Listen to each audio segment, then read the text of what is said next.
Alright guys, today we're going to build this column right over there. The first time I've done this, my lines were all off. It just didn't turn out like I wanted to. If it was somewhere where I didn't have to look at it all the time, it would probably be fine because I can put some trim pieces up and down. But I think we can make it look a lot better.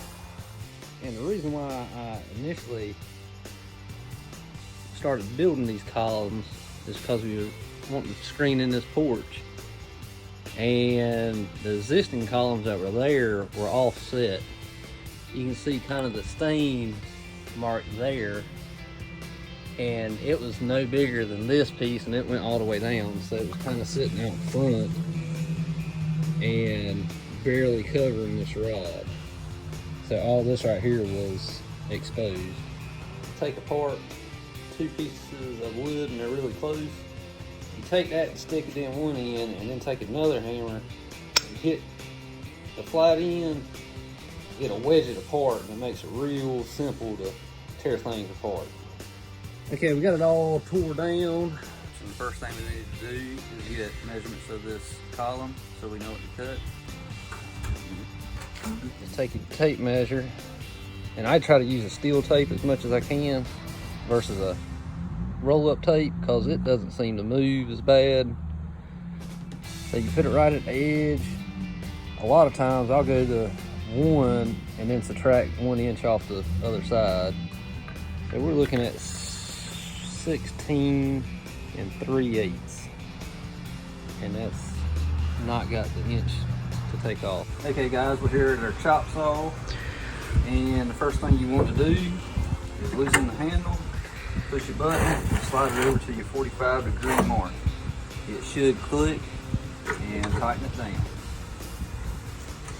The next thing you want to do, even before we measure anything, is cut a 45-degree angle on our 2x4.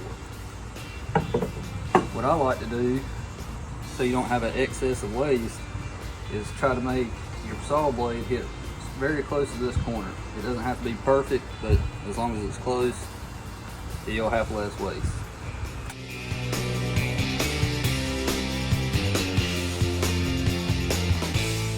And for you new construction guys, that blade doesn't care if it's your finger or that piece of wood, it's going to cut.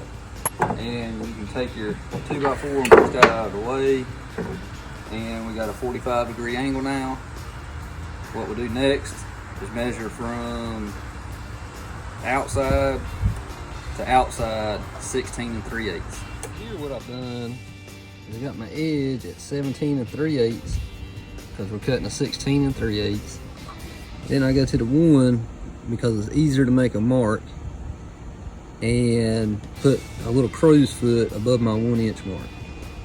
We still got a mark at 16 3/8. We're cutting 45s. This right angle also has a 45 in it.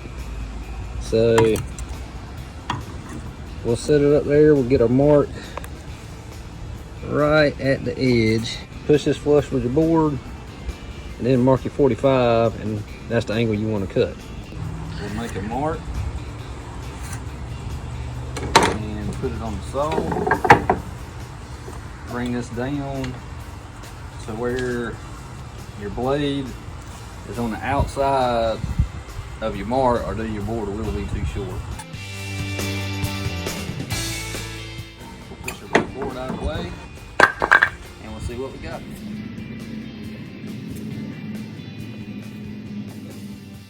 With all my boards square, now I'll groove these 2x4.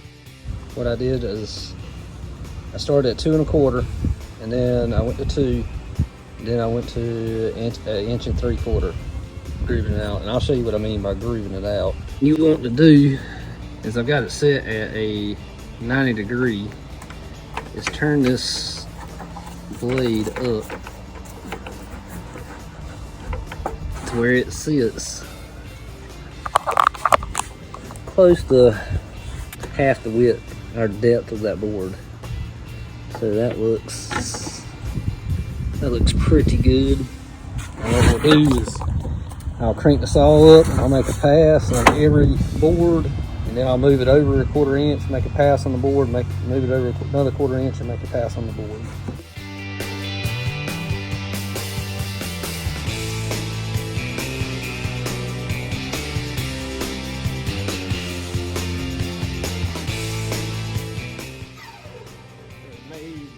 Took our 4 boards and cut 2 grooves. Now we'll move it over another 1/4 inch.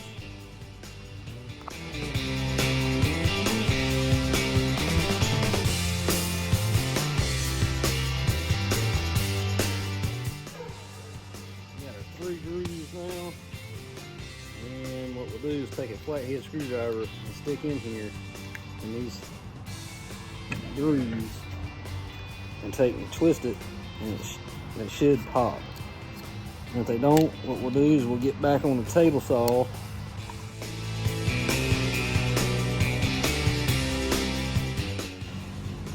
This one's a good example where there's kind of wood in both areas that's still attached. So you just take your flathead, stick it in there, move it back and forth. Move it back and forth on the other one. And it'll come right out. Okay, now we're back at the front porch. We got our pieces cut, and we'll just lay them up there and see if they look pretty square or anything on that side.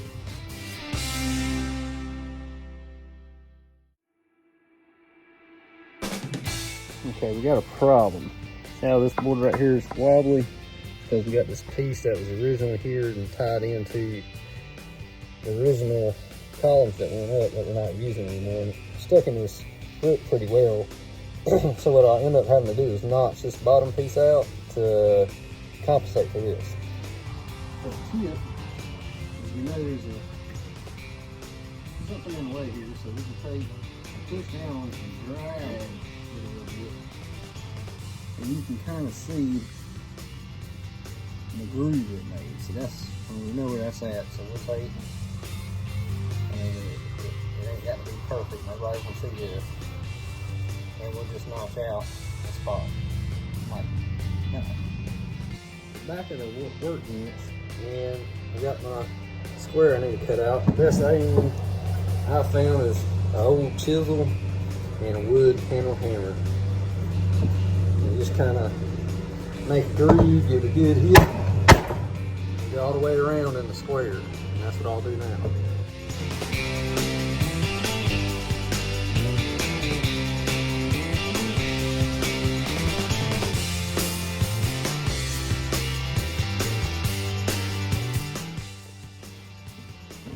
Now we've got it grooved out pretty good, and I'll take the chisel at an angle like this and chip that out. One thing I found that comes in handy when doing this is taking 2 of these tight clamps, just clamping it down so the board don't slide everywhere it wants to.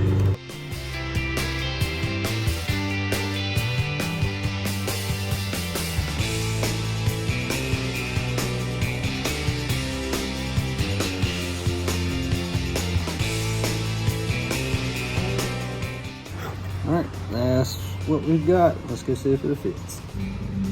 And set it right up there now, and there's a little bit of wobble, not much. Now what we'll do is I've already pre-drilled these holes with a bigger drill bit, so your screw will sit into it and it'll look pretty flush, and you can come back with some filler and wipe over that, sand it down, you wouldn't even know there was a screw there. So that's what we'll do next. And what I mean by just drilling a little hole to sink it in, you get a drill bit just bigger than that, and you just go in about that far, just enough to hide the top of that screw.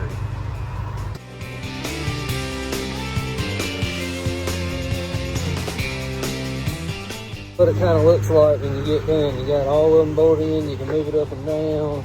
You kind of want to make sure your angles here are look pretty close to a 90. And the next thing we'll do is bolt this to the brick. Well, I chose what it looks like, 2 1/4 screws to the flat head. Supplied in that was this concrete brick drill bit, and it works pretty decent in brick, but not into the wood. So I grabbed roughly the same size drill bit that I had, and I'm going to pre-drill the wood, and when it feels like it bottoms out and goes to the brick, I'm going to switch to this. You want to find a spot that's not mortar. It needs to be brick. Get our edges of a brick lined up pretty close to the edge of a wood.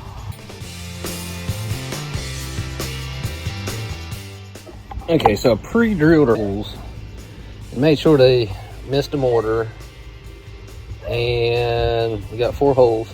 And now we'll take the other drill bit and drill through the brick. One thing you can also do is you don't have to go all the way down. You can put it there. You can take a piece of tape and put it right here at the bottom, maybe a little bit further than where the screw is, and that'll let you know where you can stop drilling. Make sure it's squared in, because this is going to be pretty much permanent when you get through. Got our hole drilled, and now we're just going to set the screw in.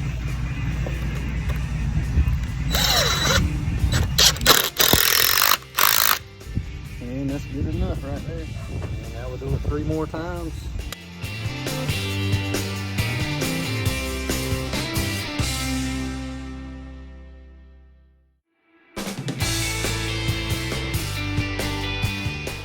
And this is what it looks like now. Take that thing, you can wiggle it. She is not going anywhere.